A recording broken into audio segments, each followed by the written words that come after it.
before even coming to work here, I didn't really know what you did every day. Like I generally did, but I didn't know what that looked like. So coming here and seeing the specifics and everything that goes on, it's been just eye-opening.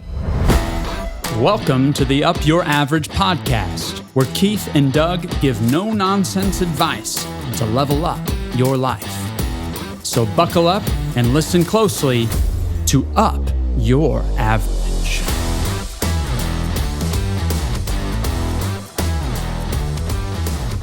Good morning, Caleb. Good morning. It's good to see you this morning. It's good to see you too. Tell me this. You have traveled to all 50 states. Yep. Now, when you think of all the travels, do any places jump out at you as, that might be an interesting place to return? I mean, any of the states out west, I'm always down for a road trip out west. Alaska for sure. I think Hawaii. I don't know how I feel about the plane ride, but when we went, it was beautiful. So I would enjoy going back there. But when we were traveling last week or the week before, I was thinking about a road trip with Judah and I to like Montana or see Yellowstone Glacier National Park, that part of the country. Man, those are beautiful parts of this wonderful country. And I think with regard to some of those places you mentioned, I think if I would go out west and I had the flexibility, I would probably go to like Montana or Yellowstone in probably September. That'd be when I would go. I don't know if you've been out there in September, but the crowds tend to drop off and the weather's reasonable enough. You might get a storm out there, but man, it's really, it's nice to go out there when there's not a huge crowd. Or if you get out there in May to those places, the snow may still be there, but they're both good. Yeah. And Alaska, I cheer anybody on out there that's going to pursue the world to go to Alaska at any time of the year. It's a worthy pursuit. It's one of our friends came and said you could die in Alaska just going to get your medal, and you could die in Alaska. It's an interesting place. Yeah, for sure. So I titled today's conversation, "What would you get done in a year?" Like in a year, what could you accomplish? No matter whether you're 10, 15, or 80, probably something significant could happen in the next 12 months. And we're at your 1-year anniversary. Congratulations. Thank you.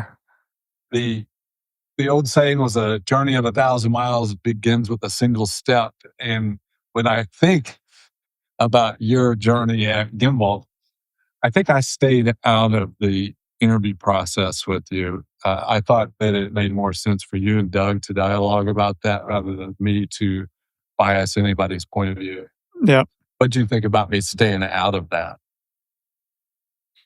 I don't know if I had many thoughts. I mean, it makes sense, especially since Doug's younger too, just having the next step in line being the one that is interviewing me and not, like you said, having that bias towards me, because you most likely do. That's a good thing. Hopefully all of you have a bias towards your kids as well. And I have a strong bias towards financial services, particularly in helping people navigate their future. Like I hit my 40th anniversary this year, and you hit your first. So 40 years ago, my job title was stockbroker. Maybe one of my business cards when I said investment broker. So like I would wheel and deal anything. And then the evolution of it has changed dramatically in those years. And I assume, depending on how motivated you are with this pursuit, that in the next 30 years or so, what's going on here will change dramatically too. Yeah. And so what I envision kind of our conversation is to cheer other young people to get into the business of advising people and to help. It seems right now, if I were going to say, where's this business going? It seems like the major organizations are trying to do away with your role, my role, and they wanted you all to talk to a person on a headset and get general advice. And I think the benefit of great wisdom and specific advice goes a long way.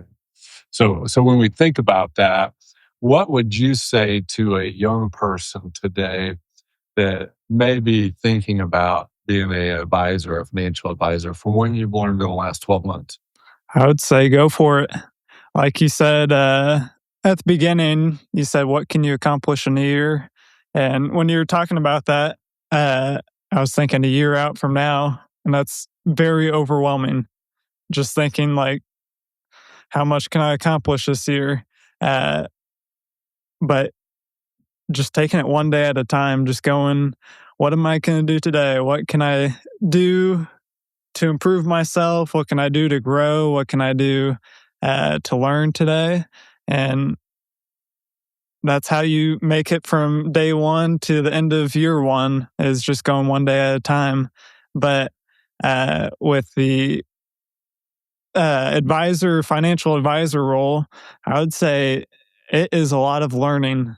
You're going to be learning every day. And I assume you still are learning, but definitely early on, you don't know a lot. And especially, I came with an accounting degree.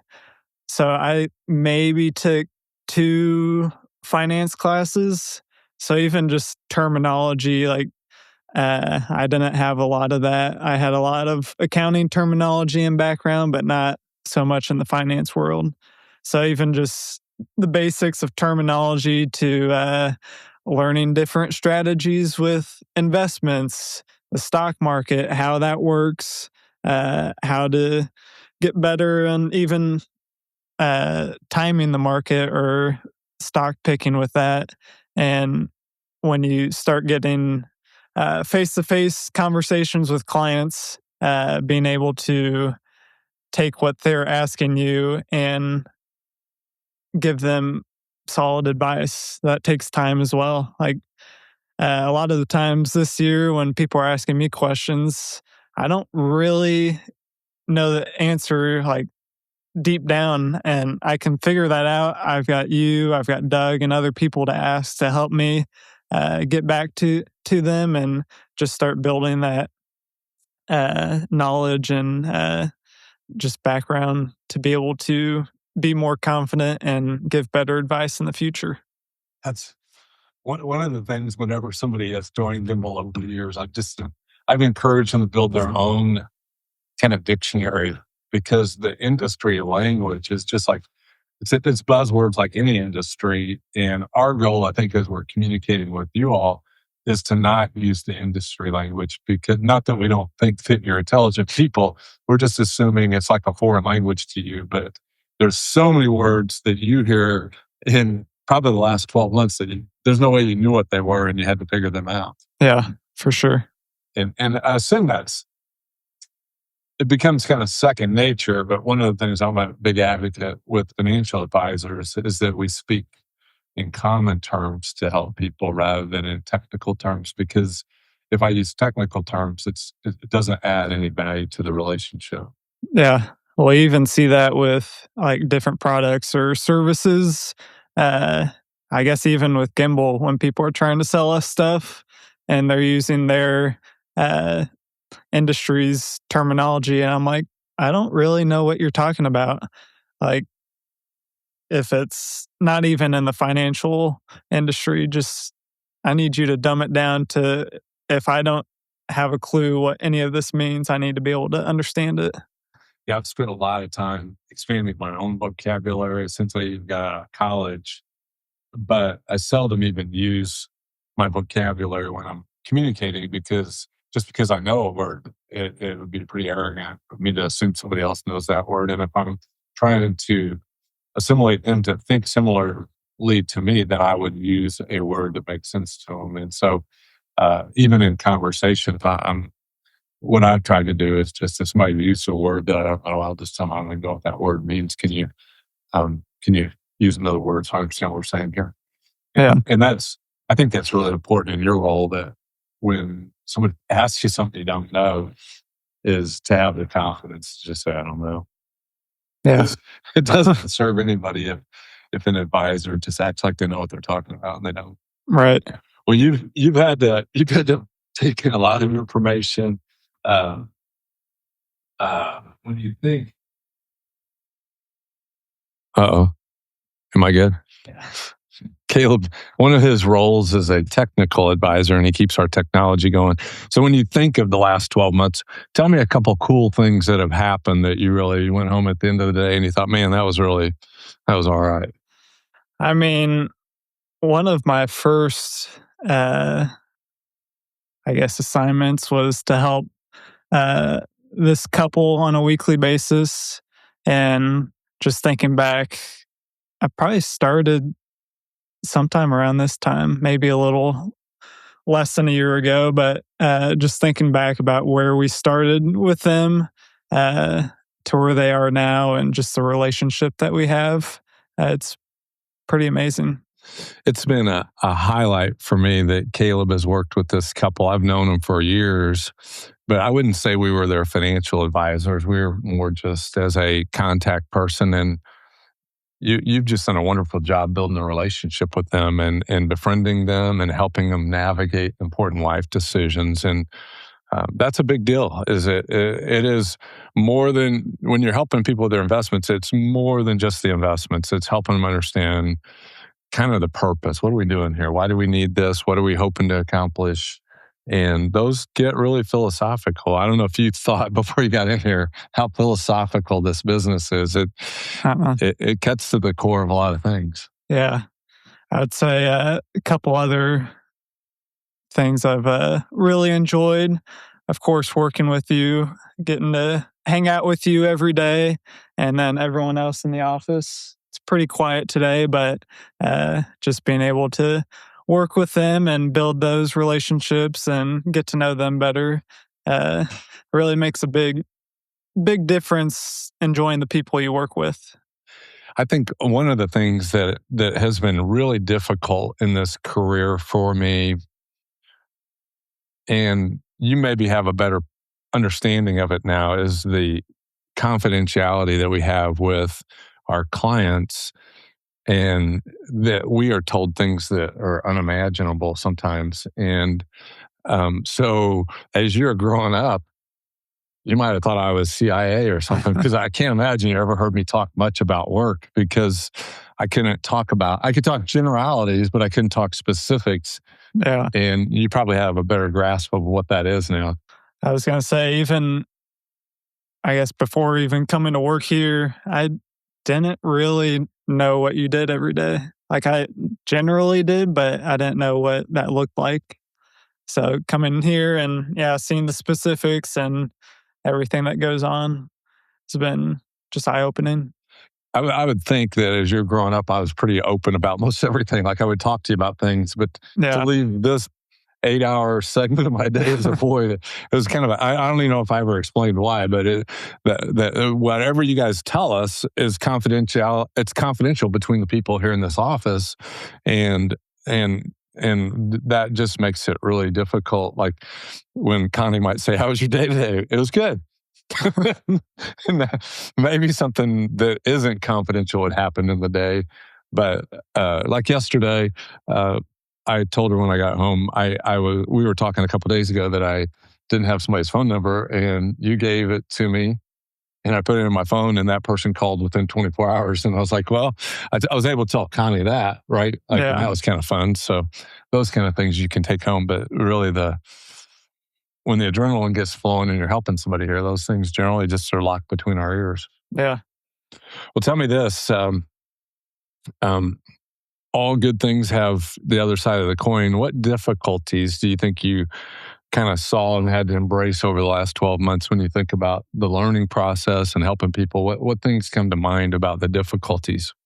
Well, I mean, I think I kind of talked about it a little bit earlier. It's just the information and knowledge that I have, and just being able to be confident with that and give advice to people. Just that takes time, that takes learning, and just over the first year, having to start building that confidence and that knowledge to be able to start giving advice to others.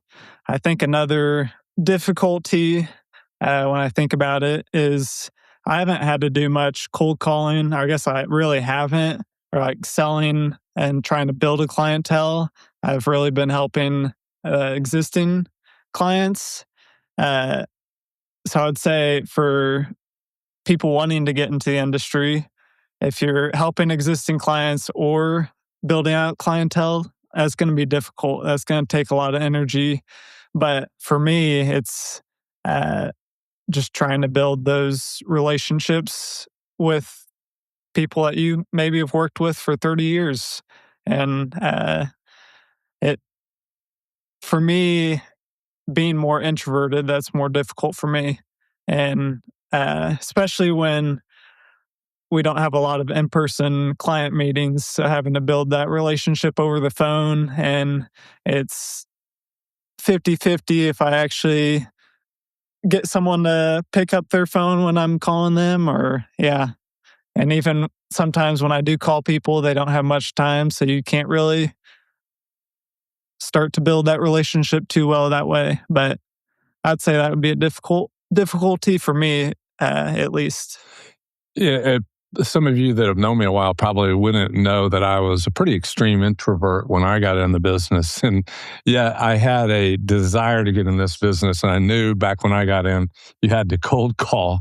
And so there was this like internal battle going on. But I being kind of competitive and athletic, I thought, well, I'll go try anything, even though I'll not like it, I'll go try it. And so the competitiveness of that kept me doing it, but it was really difficult. And if I was going to talk to a young advisor, somebody that wants to be an advisor, and when I contemplate how my children, Caleb and all of them communicate, a lot of times they're going to be sending texts, and just even getting on a phone call, I think is really difficult for people your age and maybe even a little older, because this culture has got used to texting and not so much talking on the phone. Yeah, and so I would encourage you, if you're thinking about this business, is maybe just start calling people on your phone and getting comfortable talking on the phone, because I think where the future is not going to be necessarily written communication like a text or an email or something, is the ability to face-to-face over the telephone to communicate. And so that's a big deal. And it, I do things to intentionally make life difficult for you here. I give you difficult tasks. I think it was Wayne Gretzky is when he's talking about hockey, is you don't skate to the puck, you skate to where it's going to be. And same thing with any kind of sport where there's a ball involved, that you have to go to where the ball's going, not where it's at now. And so I always kind of put things on your calendar that push you just a little bit. And I don't do it to be antagonistic. It's just, I know you've got to do those things. And you can force yourself, or you can be forced by an external force. And sometimes that's me. So that's always fun to do. And I did that with you and Libby, because one of the accomplishments, I thought you did a great job, both of you did this last year, was going through the Dale Carnegie course. Anything you would say to somebody young in a couple sentences or so about the Dale Carnegie course? I mean, I was going to bring this up too, because we're talking about just communication and whatnot. And I would say just talking to people in general has helped me this last year, but also the Dale Carnegie course, just helping you be more confident talking to people in a big group setting or just one-on-one, and just having those conversations and how to start them, where to take them. And I think next week we are actually interviewing the regional director, or I don't know his actual title, but Steve Haynes, we're going to be interviewing him. I think it's next week, so you can get some more information on that then. That was one of those pushing. I put a I didn't ask. I just put it on their to-do list on our database that I'd like for Caleb and Libby to interview them because they both had it. And so I knew they might both be uncomfortable with it, but I thought, what a great way to encourage him from how he helped you guys and to encourage anybody that might be watching. I'll throw out there, I haven't done it, but I had a good conversation with a friend this week. There's an organization called Toastmasters, and they do a little different, but they also help with your public speaking skills. And I heard it's pretty cost effective. I don't know what the cost is, but I think it's less than a couple $100 a year. So Toastmasters, when I listened to a podcast a year or so ago, one of the things that Toastmasters promised in that podcast is they would cut the uhs and ums out of my conversation. And I've worked on that myself when I communicate, but I find myself when there's a pause that it still ekes into the conversation. When you think of the major accomplishments over the last year, what would you say a couple of them would be? Well, I think we just talked about one, the Dale Carnegie course. And I think just other courses I've taken throughout the year. I took the Series 66 earlier on, and then I took the 65, I think, in August and passed both of those exams. And then the other major training was with Mark Minervini and the Master Trading Program. It was a 2-weekend course and like 7 hours a day on Saturday and Sundays. And how would you compare that to a college course? Like if you thought of a business course and you compared it to that, what would you say about that? I would say it's much better. More intense. More intense. It's you get it all in 4 days. And I think the little booklet that we had was 500 or 600 pages. So you are learning very quickly, and it's really cool to be able to take that information from a Sunday and apply it on Monday. And you're not being taught by somebody that learned what they know in a classroom. You're taught by one of the market masters of the last 50 years, one of the greatest investors ever. You got to spend 3 weekends with, right? Yeah. That's very impressive. It's for the cost of 1 or 2 college courses. Yeah, we'd highly recommend that to anybody that's thinking about getting in this business. What would you say has surprised you, like, dramatically before? Like, I know is like when I worked for Texas Instruments, I didn't really know electronics that well, but what they would teach me was that you have to look at everything as a black box. You have an input that goes in, and something magic happens in that black box, and then the output needs to be what you want. And so when you were coming in to this business, it was probably like a black box. You didn't know what magic was going in. But like when you look at the output over the last 12 months, what things have surprised you the most? 2 or 3 things, like whether it's what you've learned, people you've met, things you've done, what things jump into the forefront there? I would say, let me think. I mean, I don't know how much of this is about the business, but with Gimbal, just seeing how much goes on in here and how much that might not even be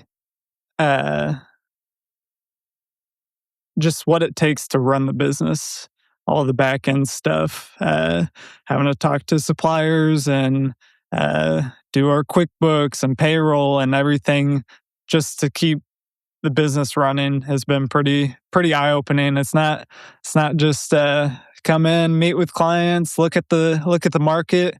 There's a lot more that I assume you've been doing throughout all the years that I'm now fortunate enough to be able to take off of your hands and free up your time and start helping you guys out with that.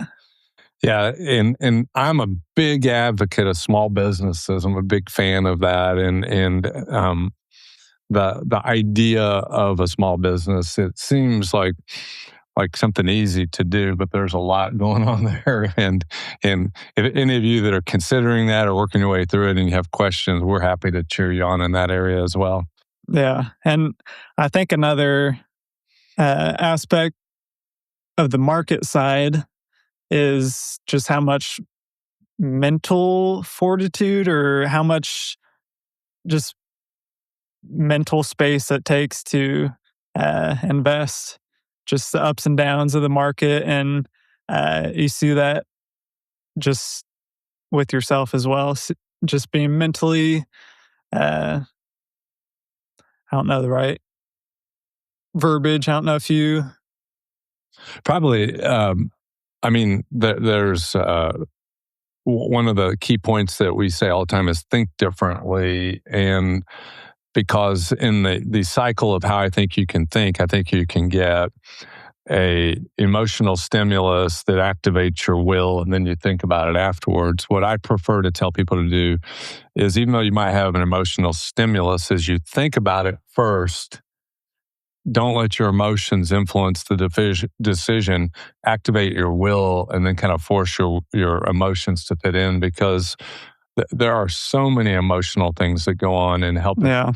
You not only have the market activities that are going on, but you have the lives of people that we've been serving for many years that we love, and there's variables that kick in into their life that really activate almost a full contact sport here. Yeah, for sure. Yeah, I texted Caleb yesterday. I said, do you think silver will have a 20-point or $20 rally from this price level? Because silver's been going crazy. And that idea is that when you've studied asset classes and the way that they move, you kind of have an idea what they're going to do.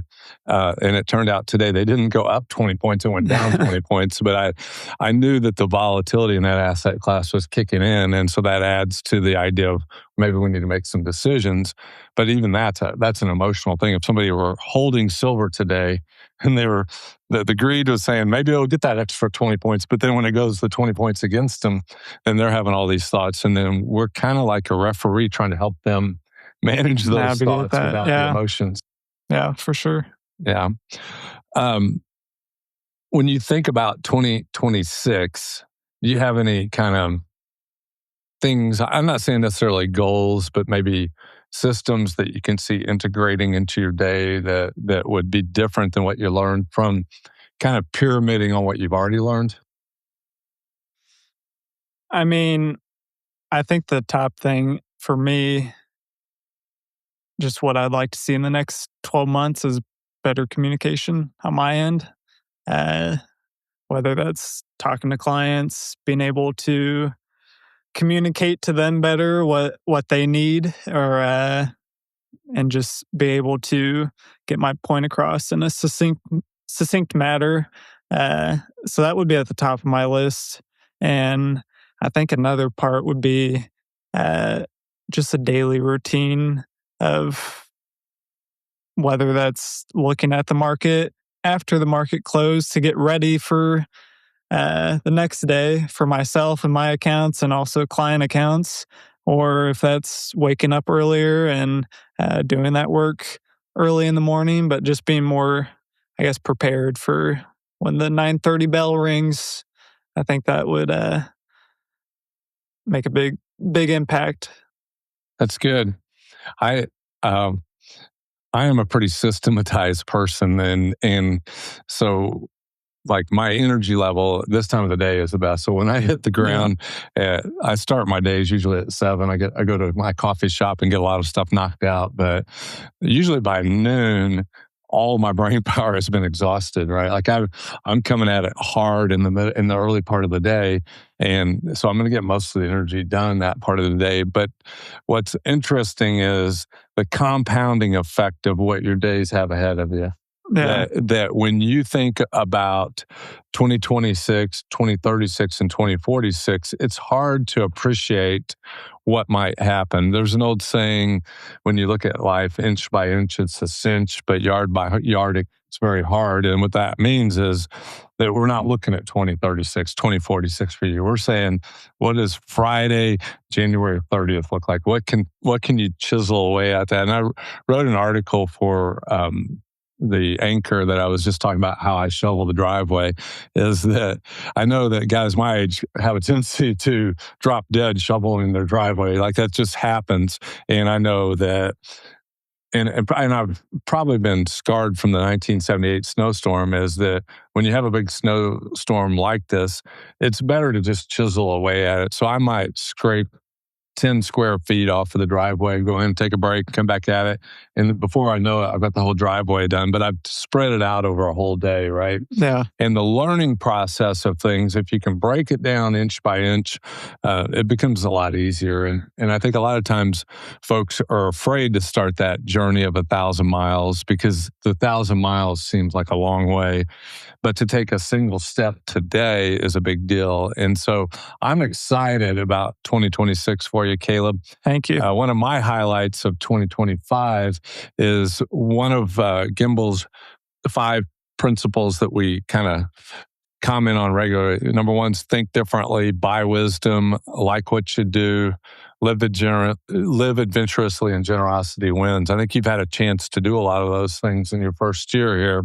Yeah. But Wednesday mornings, we spend a half hour working on that second one, buy wisdom. And I put it on the calendar as weekly wisdom. And in that time, we're able to take really the wisdom of King Solomon and try to integrate it into the way that you look at helping people. And every week that we're able to get together, it's been a real joy for me. And to watch you process that and then bring that wisdom to our clients is a big deal. And so as we look to the year ahead, I hope you all get a chance to chat with Caleb, and I hope you all get some time with him, and any encouragement you have for him, I'm sure he'd appreciate it. Any final words you want to shout out to either future advisors or to our clients that might be watching?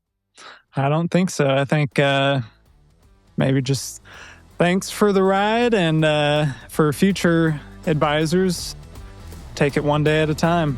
All right. Well, thank you all for hanging out today. And Caleb, keep up the great work. Thank you.